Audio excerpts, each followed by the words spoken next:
अरे, मैं वक्त देख रहा था कि जैसे जैसे वक्त बदलता है वैसे वैसे परिस्थितियां बदल रही है। जैसे जैसे महाराष्ट्र की राजनीति बदल रही है वैसे वैसे वहां की परिस्थितियां बदल रही है।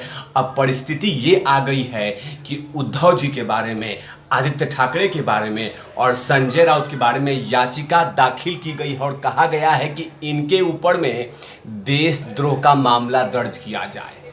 इन तीनों के ऊपर में, मतलब कि आदित्य ठाकरे, उद्धव ठाकरे और साथ में संजय राउत पे।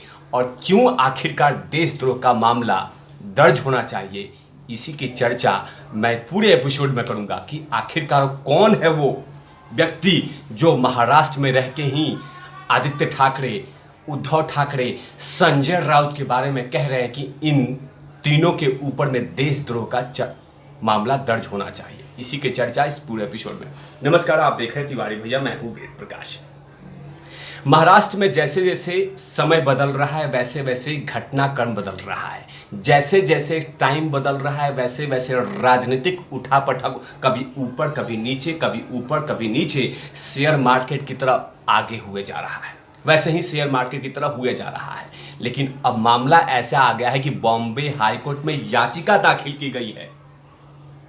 एक व्यक्ति हैं, एक पुरुष हैं जो कह रहे हैं कि इन तीनों के ऊपर में देशद्रोह का मामला इसलिए दर्ज होना चाहिए कि इन्होंने महाराष्ट्र में अराजकता फैलाई है, इन्होंने सरकारी कामों में दखलबाजी की है, सरकारी काम को रोका है, ये पूरे महाराष्ट्र में अराजकता फैला रहे हैं, इसीलिए इनके ऊपर में देशद्रोह का मामला होना चाहिए। आखिरकार वो कौन महापुरुष हैं जिन्होंने इन सभी के ऊपर में कह दिया है कि इनके ऊपर में देशद्रोह का मामला दर्ज होना चाहिए। बाकायदा याचिका में क्या क्या दाखिल किया है, याचिका में क्या कहा है, वो भी बताऊंगा। लेकिन जैसे जैसे महाराष्ट्र की राजनीतिक घटनाक्रम बदल रही है वैसे वैसे सोए हुए व्यक्ति जग रहे हैं, क्योंकि कहीं ना कहीं उन तमाम लोगों को पता चल चुका है कि महाराष्ट्र की सरकार औंधे मुंह किसी वक्त भी गिर सकती है।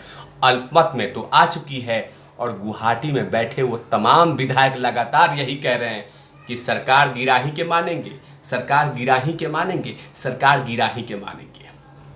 और जैसे ही सरकार गिरने की बात आ रही है वैसे वैसे लगातार किसी न किसी तरीके से उद्धव ठाकरे के खिलाफ लोग बोलना शुरू कर चुके हैं। उसी का मामला एक सामने आया है कि बॉम्बे हाईकोर्ट में याचिका दाखिल किया गया है और कहा गया है कि आदित्य ठाकरे, उद्धव ठाकरे और संजय राउत के ऊपर में देशद्रोह का मामला दर्ज होना चाहिए। उस याचिका में क्या कहा गया है, आखिरकार याचिकाकर्ता कौन है, ये भी बताऊंगा। उस याचिकाकर्ता का नाम है मिस्टर हेमंत पाटिल। सामाजिक कार्यकर्ता हैं और उन्होंने बाकायदा जो बातें कही है बतलाने वाला होगा। उन्होंने याचिका में दाखिल किया गया है, जो मांग की गई है उसमें लिखा हुआ है कि तीनों नेता के खिलाफ अराजकता, सरकारी काम को रोकने के लिए देशद्रोह का मामला दर्ज होना चाहिए। यह अर्जी सामाजिक कार्यकर्ता हेमंत पाटिल की तरफ से दाखिल की गई है। उन्होंने अर्जी में मांग की है कि अदालत ठाकरे, मतलब पिता और पुत्र, और संजय राउत की तरफ से प्रेस कॉन्फ्रेंस पर रोक लगा दे। इसके अलावा एकनाथ शिंदे गुट के मुद्दे पर महाराष्ट्र के अलग अलग हिस्सों पे घूमने पर रोक लगाया जाए। मतलब इनको रोकने के लिए भी रोक लगाई गई है कि अब आदित्य ठाकरे, उद्धव ठाकरे कहीं घूमेंगे नहीं, ये भी याचिका में मांग की गई है। साथ में ये भी याचिका में मांग की गई है कि प्रेस कॉन्फ्रेंस से भी रोकिए, ये प्रेस कॉन्फ्रेंस नहीं करेंगे, इनको प्रेस कॉन्फ्रेंस से भी रोकिए जज साहब। इसके लिए याचिका दाखिल की गई है। आगे क्या कहा गया है ये भी बताना होगा। पाटिल ने अर्जी में कहा है कि बागी विधायक इसलिए गुवाहाटी चले गए हैं क्योंकि उनको सुरक्षा का खतरा है, वो अपनी जान बचाने के लिए वहां चले गए हैं क्योंकि राउत और ठाकरे की ओर से उनको धमकियां मिल रही थी। हेमंत पाटिल ने अपने अर्जी में कहा है कि शिवसेना में जारी संकट के बीच में पार्टी के कार्यकर्ता राज्य में अलग अलग हिस्सों में प्रदर्शन कर रहे हैं।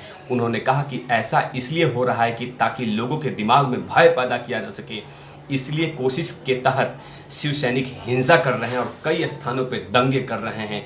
ये तमाम बातें हेमंत पाटिल ने कहा है कि मतलब कि इसीलिए वो एकनाथ शिंदे गुवाहाटी में चले गए, क्योंकि वो जानते हैं कि अगर वो मुंबई में रहे तो कहीं ना कहीं उनको परेशान किया जाएगा।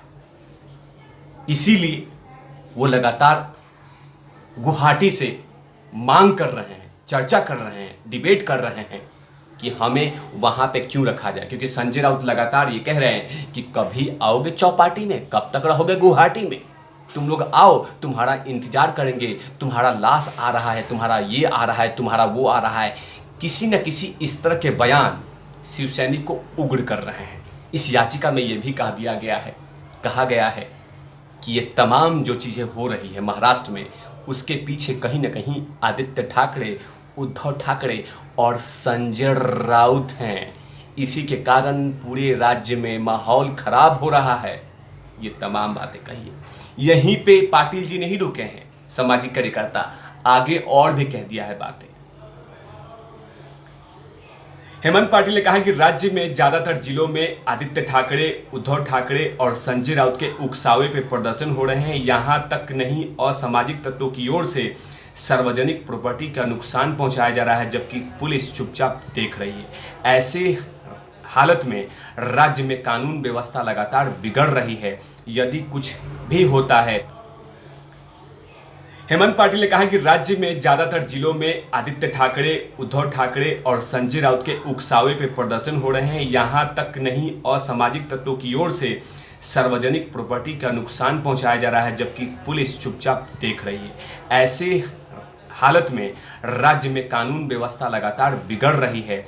यदि कुछ भी होता है तो ठाकरे परिवार, मतलब माफ कीजिएगा, ठाकरे पिता, पुत्र और संजय राउत जिम्मेवार होंगे। पाटिल ने अपनी अर्जी में कहा है कि केंद्र सरकार ने बागी मंत्रियों, बागी विधायकों को वायु सुरक्षा दी है। इससे साफ है कि हालत सही नहीं है, कानून व्यवस्था न बिगड़े, इसी से को लेकर केंद्र सरकार भी चिंता में है। मतलब इस अर्जी में कहा गया कि अंदाजा लगा सकते हैं कि केंद्र सरकार ने उन तमाम बागी विधायकों को सुरक्षा दी है, 22+ सुरक्षा दी है। तो इसका मतलब अंदाजा लगाइए कि इन पिता पुत्र के कारण, संजय राउत के कारण राज्य का माहौल किस तरह खराब हो चुका है। मतलब कहीं ना कहीं सीरियस टॉपिक लेके बॉम्बे हाईकोर्ट में याचिका दाखिल की गई कि इन तीनों के ऊपर में देशद्रोह का मामला दर्ज कर दीजिए।